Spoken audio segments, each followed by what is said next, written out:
woodpecker has hollowed out its nest.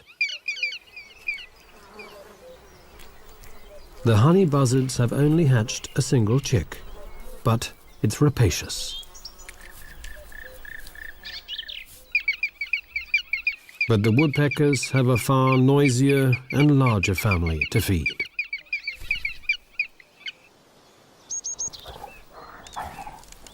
These mountains still remain as a home for the brown bear.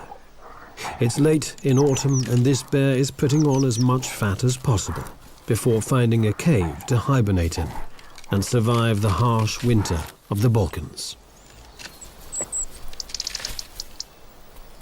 Another animal that survives in the wilderness of Dumitor is the lynx. Shy and wary, the lynx silently moves and hunts in these forests, but now they are few and far between. Probably only around 100 Balkan lynx remain. Those few humans who do live here give the bear a nickname, Medved, the honey eater. And it's a suitable name, for its fat belly is almost entirely the result of honey plundered from many beehives. Bears seldom, if ever, leave the protection of these forests that cling precariously to the more gentle mountain slopes, but then abruptly end.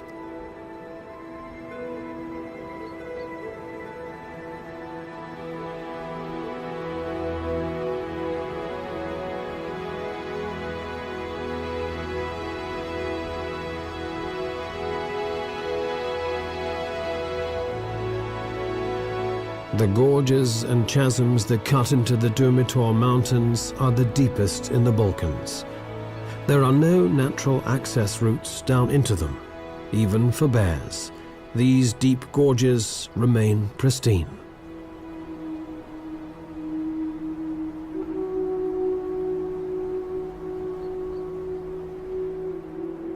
The greatest of them all is the Tara Canyon, a spectacular example of the raw power of nature. At 1,300 meters deep and 78 kilometers long, the Tara Canyon is the deepest and longest in the whole of Europe. Because the flowing water is turquoise blue and crystal clear like teardrops, local people have named this Europe's Tear.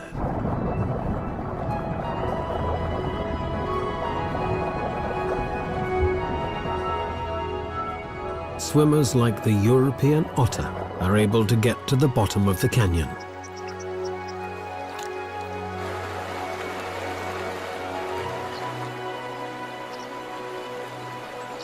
If Europe's Tear does bring one to the eye, it's a tear of joy.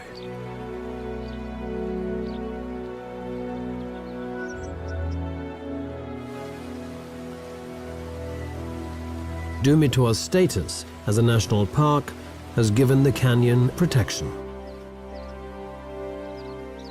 However, responsible eco-tourism is being encouraged. The Austrian Development Cooperation is helping Montenegro to build hiking paths into the Tara Canyon and hostels to make this unique natural heritage accessible to limited tourism.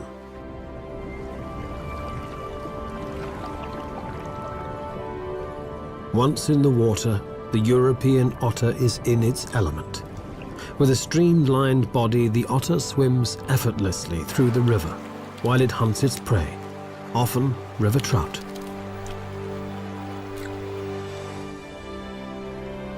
The River Tara project will prove that it is possible to combine wilderness with responsible ecotourism, and the benefits will flow on through to an often impoverished rural population.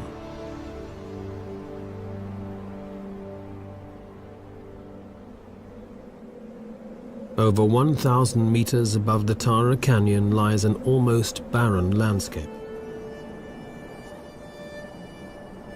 This is a desolate plateau, almost the end of the world.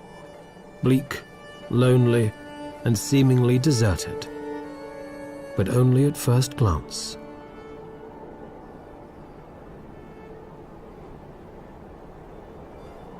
People still live here, forgotten by time and isolated by their environment, but yet very much a part of it.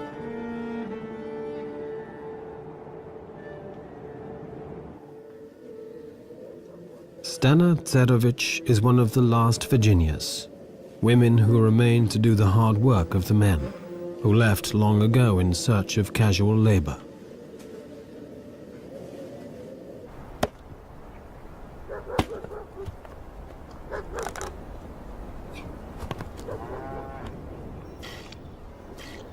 Stana remained with the farm and the animals and the daily struggle to survive.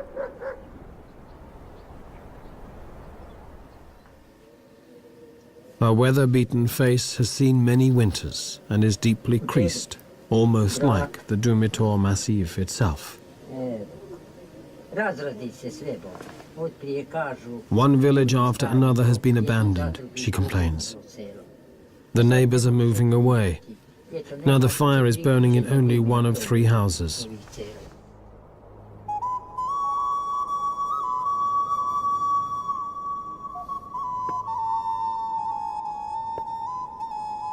Stana has always lived here in Dumitor. The sparse vegetation can barely feed her 5 cows.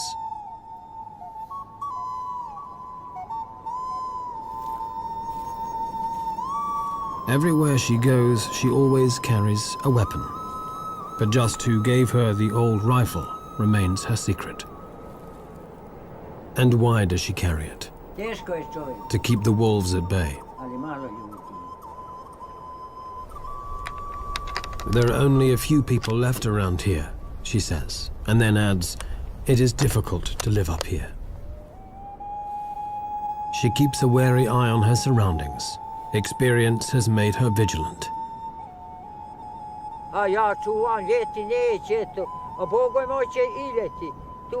One night, she recalls, with fear creeping into her voice, the cows were on the range by themselves.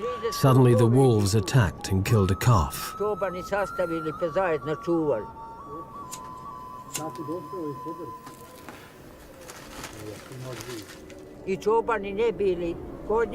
The wolves took the calf by the throat and would not let go even when she tried to chase them away. They were not afraid of us humans, she continues.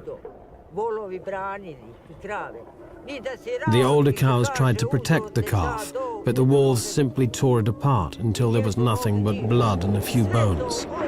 It was a whole pack of wolves, she says, and when they had finished, nothing was left behind.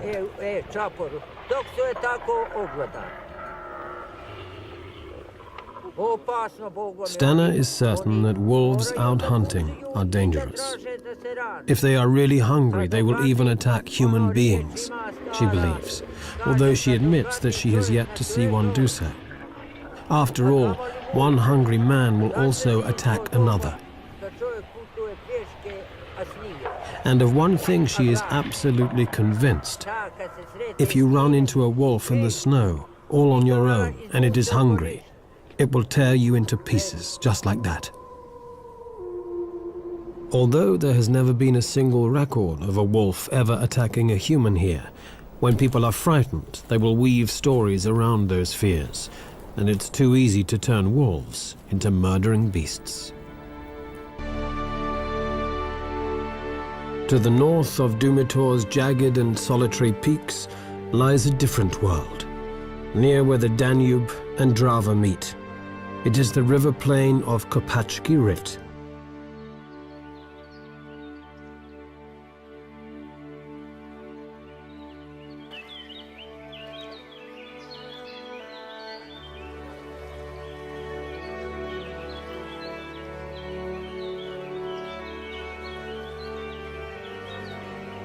Kopachki Rit is in the east of Croatia. Stretching out across the Pannonian lowlands, this is one of Europe's most extensive and important wetlands.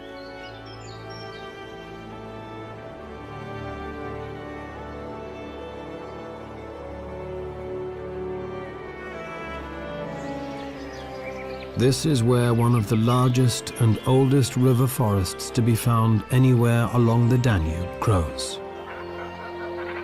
Over 260 different species of bird live here all year round, some of them in huge colonies. For about 3 months of every year, large parts of the forest are flooded by seasonally rising water. This is a great crested grebe with its recently hatched chick. Life just couldn't get any better.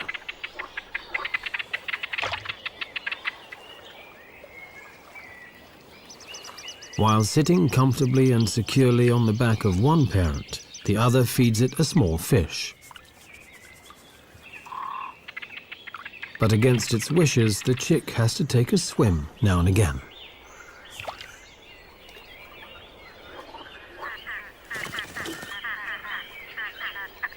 Although the chick is able to swim and dive as soon as it hatches, a ride on a parent's back is always preferred. But when both parents are busy, the chick won't get its own way. Another freshly caught fish keeps it happy for a while. But that's it. Enough swimming for one day.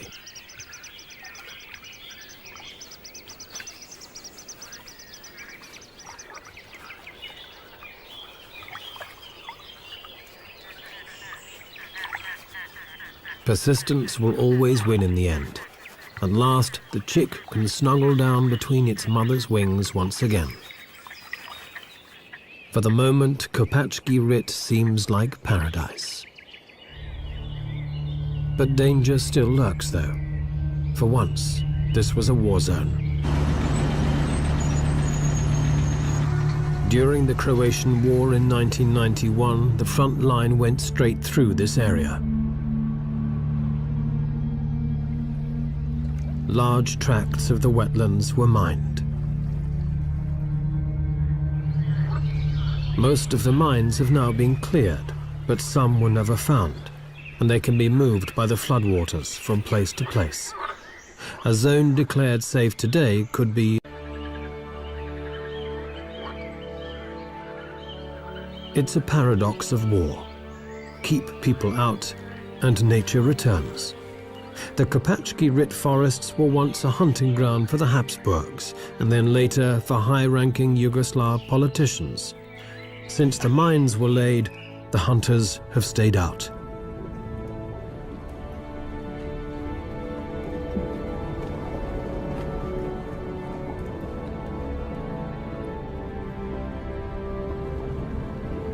And so, undisturbed by people or mines, all other life flourishes.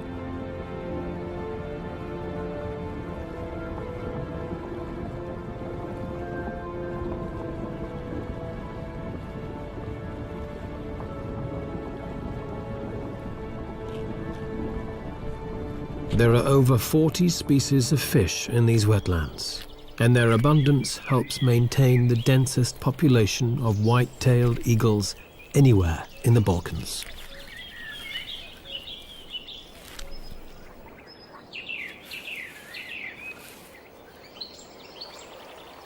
Few animals would dare to try and steal a white-tailed eagle's catch, but a wild boar is not just any animal.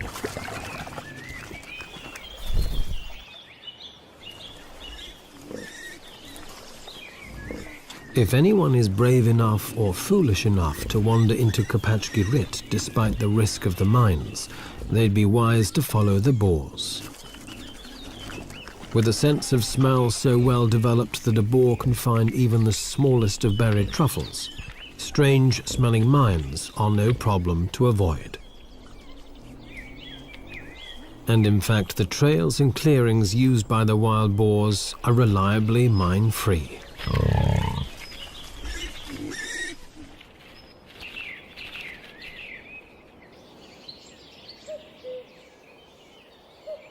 To the south of the wetlands of Kopachki Rit are the barren and windswept tablelands of Tikvesh.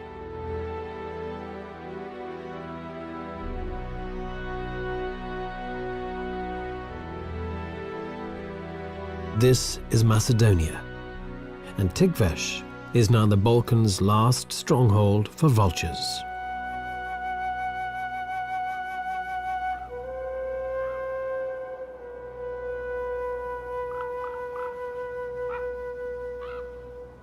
Situated near the border between Macedonia and Greece, these mountainous tablelands are inhospitable, desolate, and almost uninhabited.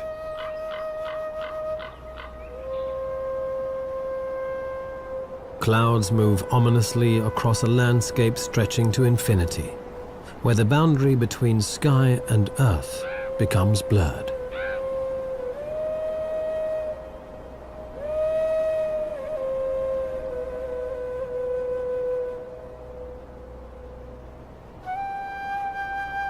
Few animals fit the image of this bleak landscape better than these.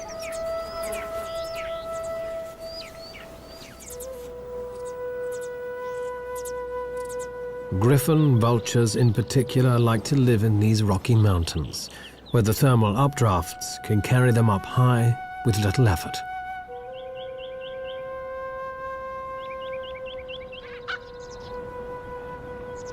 They rise in small groups until they reach about 1,000 meters, and then they circle, scanning an area of several hundreds of square kilometers until they spot a carcass.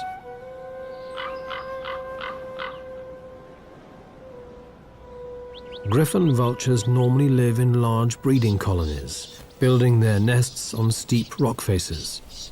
These vultures were once widespread throughout the Balkans, but in the last 100 years they've been reduced to only a few breeding pairs. Toxic baits have helped to decimate them, but they've been hit even harder by the gradual disappearance of livestock. The vultures are carrion eaters, and each bird needs around half a kilo of meat each day. But now there are fewer carcasses of sheep, goats and cows, which they can rely on. And to make matters even worse, there is competition. Even when in flight, vultures are constantly harassed by ravens. Intelligent birds, they learnt long ago that where vultures settle, there is also something in it for them. The vultures have spotted a dead cow, but a gang of ravens is already there. As soon as the vultures try to get to work on the carcass, the ravens start pulling at their tails. Bad table manners it may be, but an effective strategy to distract the vultures.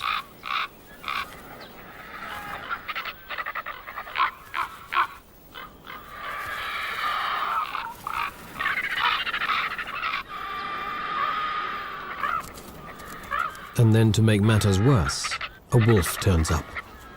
The vultures have had enough, but the ravens hang around.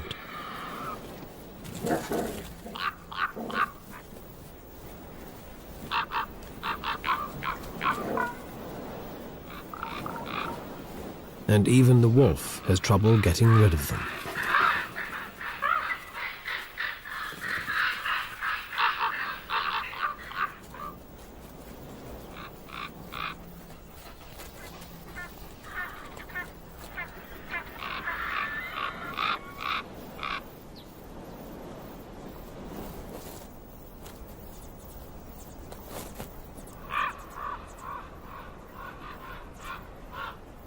This desolate plateau is the last stronghold for the griffon vulture in the Balkans. Numbers have dropped, and in the hope that the population will recover, the birds are now fed on a regular basis.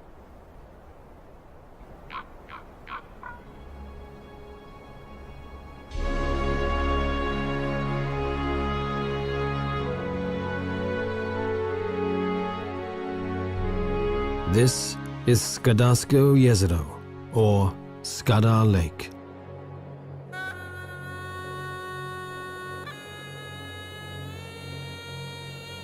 With its 50 islands, Skadar Lake between Montenegro and Albania actually looks more like a vast river system. But it's the largest lake in the Balkans, almost 50 kilometers long and up to 15 wide.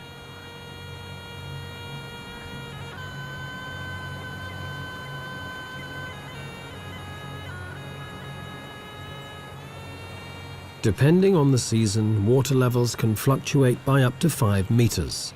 In ancient Greece, there was a saying, Panta rei. Everything changes. Nothing stands still. Only change is constant.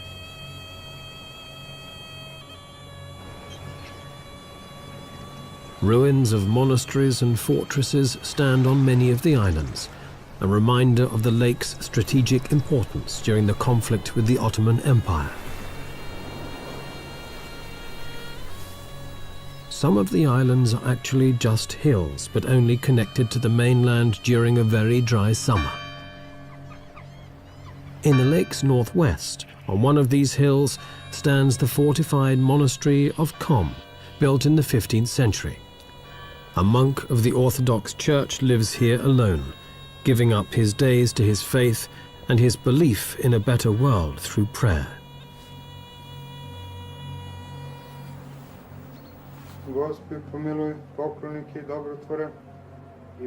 His day is structured around an ancient ritual.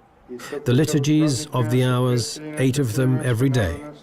He believes that the ceaseless prayers join together to become a force for good, to help create a better world. In early summer, the sound of prayer is broken by the calls of thousands of birds. Skadar Lake is one of the most important resting and breeding grounds for migratory birds in Europe. The part of the lake belonging to Montenegro has been a national park since 1983, and the Albanian part was declared a park in 2005. At this time of the year, water plants are spreading out their leaves, and dense reed beds are growing around the shores. The floating carpet of water lilies makes this a safe breeding ground for terns. Huge colonies build their nests, always to a cacophony of ceaseless screaming. Frogs are breeding too, and they join in the chorus. These floating islands are a sanctuary against predators, but it can be confusing. Not every tern finds its way back to its own nest straight away.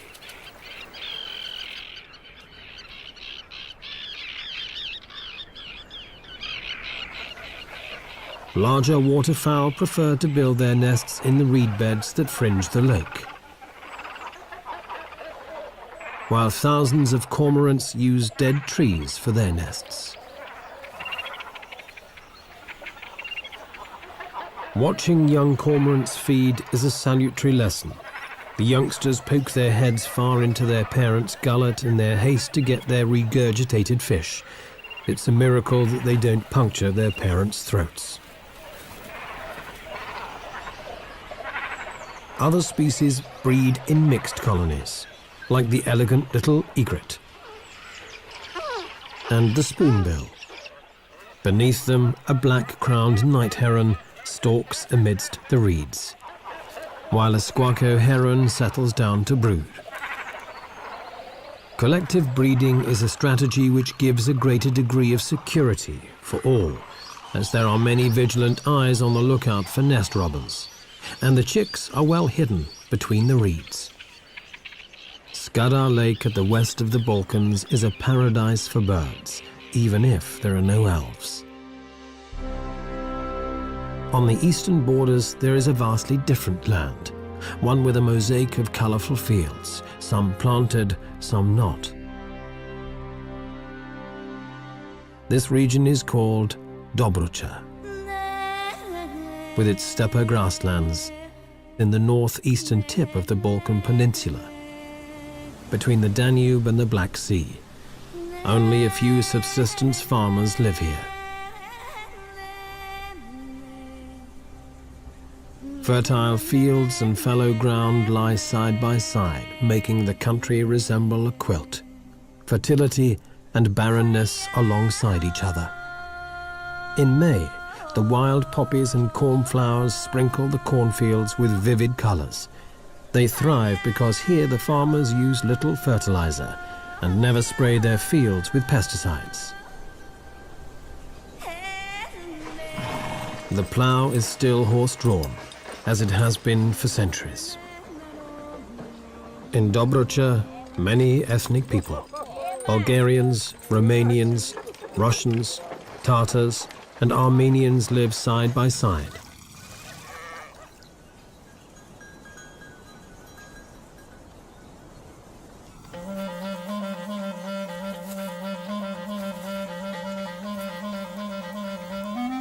The grasses have been grazed down by sheep, making this an ideal habitat for specialized steppe dwellers, like European ground squirrels.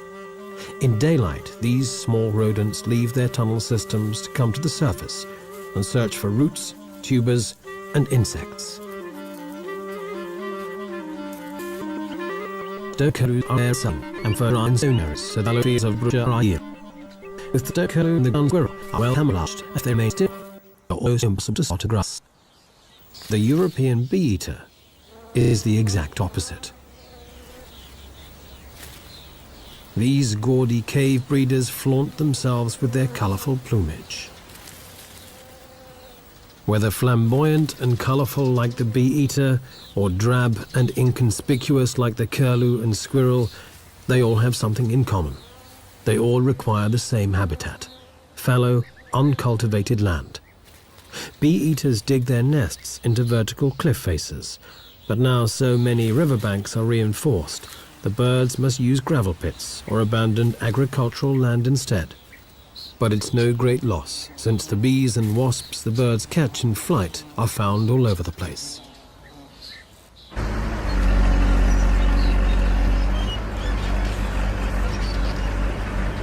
This old quarry in Dobrucha will be shutting soon. But even while the dredgers are still at work, the birds take full advantage of the site.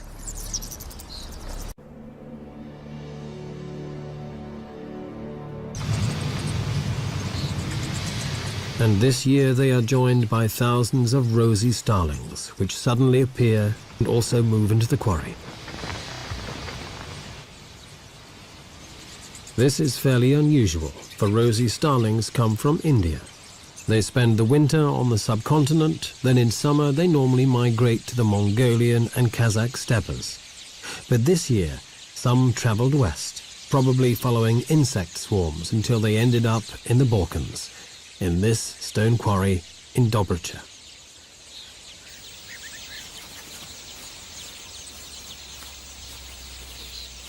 These birds need rock faces to nest and breed, so despite the heavy machinery, this quarry is an ideal choice. Rosy starlings have a short breeding season, and they'll be gone by August. No one knows if they'll return next year. But certainly this year, they add another interesting hue to Dobrucha's rich palette of colors. From the colorful mosaic of Dobrucha's fields to the spreading water of the Delta Dunari, to the Sea of Mosquitoes. The Danube flows into the Black Sea and its delta stretches across Romania and the Ukraine. It's the world's largest reed habitat. These wetlands are home to 1,000 different plants and over 4,000 animal species. The best known of the birds is the pelican. Its huge pouched bill makes it instantly recognizable anywhere in the world.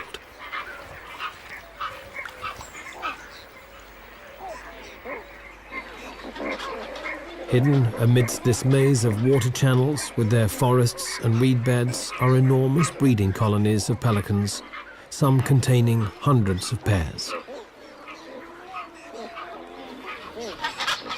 2 pelican species are found in the delta, the Dalmatian pelican and these white pelicans. Every summer, 4,000 breeding pairs fly north from Africa to this delta region.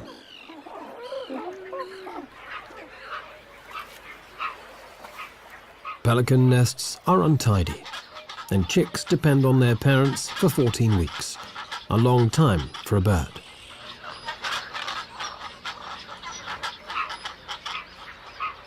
These nesting colonies in the center of the delta are virtually inaccessible and strictly protected. During the breeding season, nobody is allowed to come anywhere near what is the largest pelican colony outside Africa. But no human law could protect the pelicans more effectively than mosquitoes. Everything in nature has a reason, and the mosquitoes are a key element in the delta's ecosystem. They are the base of the food chain. Everything ultimately depends on them.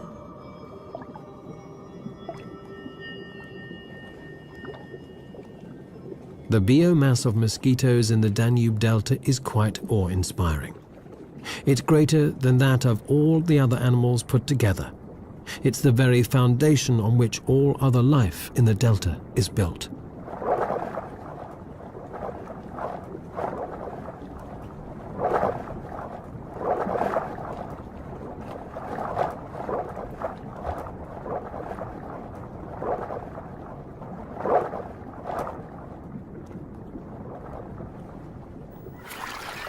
The Danube may well be Europe's most famous bird paradise, and Aleš Toman, a biologist, has spent more than 12 years here, but he's not looking for birds. He's been up and down the river system countless times in pursuit of a ghost, an animal rarer than almost any other in this huge waterlogged wilderness.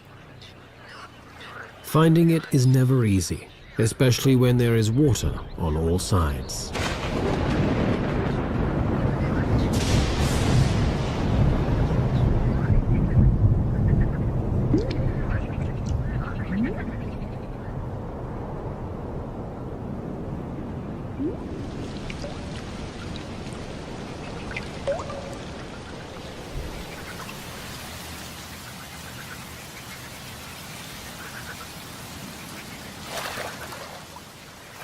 Aleš Toman is searching for the European mink, a shy and cryptic animal belonging to the marten family. The species was pushed to the edge of extinction when some of the larger and imported American minks escaped from fur farms and established wild populations. The native European minks were outcompeted, and the Danube Delta may well be their last refuge. In the summer months, when there is no shortage of food, the European minks occasionally venture out, but then only at night.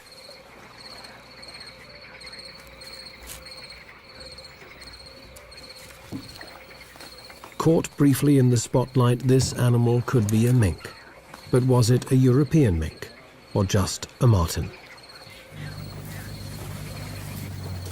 Before Aleš can find out, the animal has vanished into the night.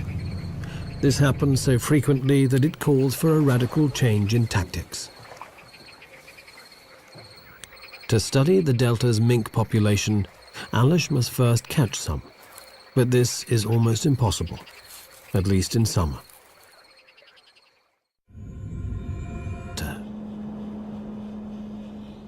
The lakes are frozen. Life seems to have come to a standstill. But only at first glance. Migratory birds from the Arctic have arrived to spend the winter here. The cold is far less intense than above the Arctic Circle, and crucially, the birds are able to find enough food here.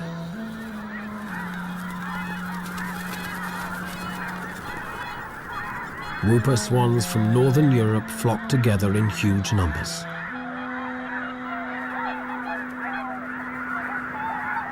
And when 60,000 red-breasted geese take off as one, the sky turns dark.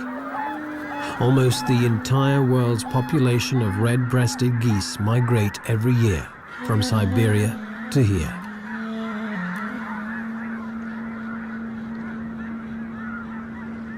Human beings are the rarest species in the Danube Delta.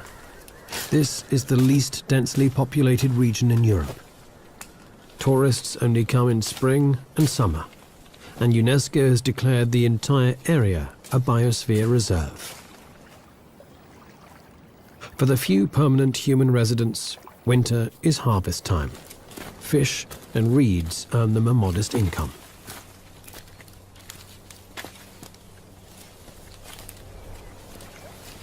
In winter, the fishermen are allowed large catches, but from spring onwards, a rigorous quota is strictly enforced to protect the breeding stocks. Humans are not the only ones to discover that reeds can be used in many different ways. For the harvest mouse, the reeds provide both nesting material and food.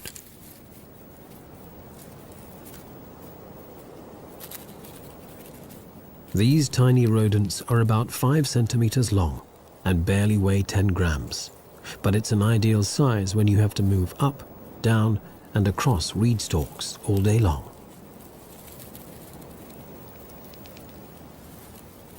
Their tail is longer than their body, but it needs to be.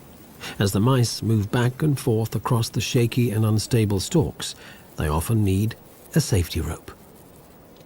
Sometimes the mouse even grabs the stalk with its tail and hangs head first.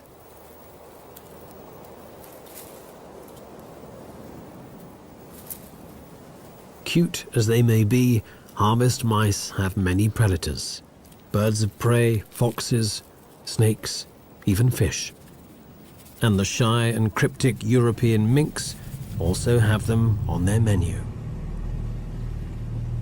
Ales Toman's search continues. In winter months, the mink must also hunt by day, and this makes it far easier to try and observe and even catch them.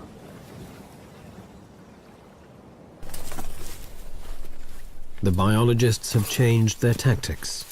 They now set live traps which won't harm the animals when caught. Every day the men put out about 50, leave them overnight, then check them the next morning. One trap's got something, but not what they want. Ah, it's red only.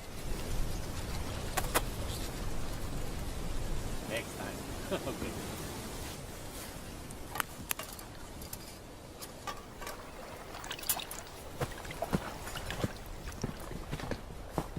The men proceed to the next trap. Will they be any luckier?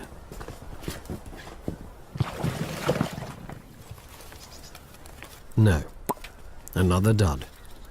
Days and weeks pass by without success.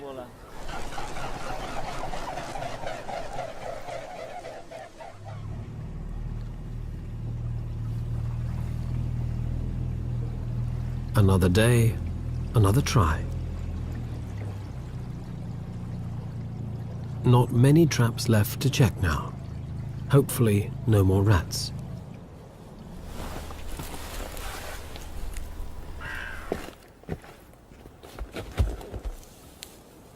Ah, Titi, come. Mink. Excellent. Titi, look, we have mink. And then at last, a mink. Ales Toman has a broad smile all over his face. The captured mink probably isn't so happy. Since the 1950s, the European mink has been losing the battle to its far hardier American namesake. Added pressure from hunting and destruction of its habitat pushed the European mink to the brink of extinction. Now the last remaining populations live in Spain and the Baltic. But the Americans haven't conquered the Danube Delta yet. The mink is checked for health and condition, and loses a few hairs for genetic testing. It makes its displeasure very plain. Ales Toman is convinced the data he is gathering will prove that the only surviving healthy and stable population of the European mink is here, in the delta of the Danube.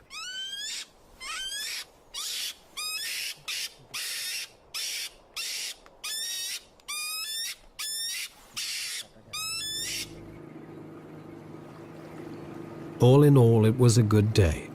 Ales found minks in another 3 traps. The sun is already low when the 2 researchers start heading for home. But the day is not quite finished yet. The delta turns on an amazing natural display. Millions of European starlings gather in huge flocks, forming ever-changing patterns in the evening sky.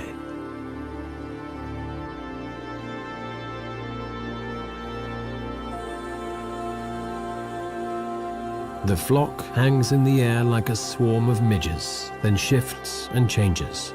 For the birds, it's time to find a roosting site for the long, cold night.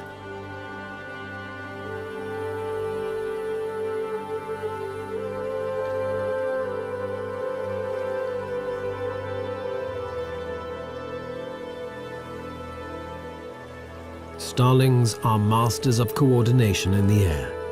No matter how many or how small the space between, the birds never crash into each other.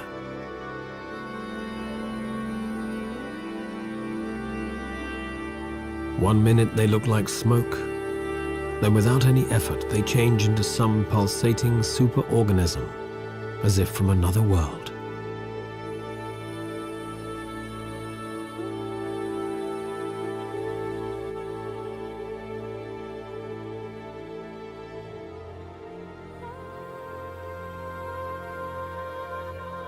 Despite its reputation, the Balkans is not the land of doom and shadow.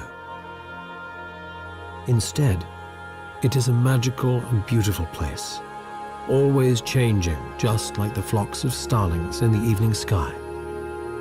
The Balkans may still be coming to terms with its recent history of conflict, but it has always been a place where people and their diverse cultures have lived. A place where much of nature is still unspoilt. The wild Balkans are still largely unknown, their treasures so close, and yet still so far away.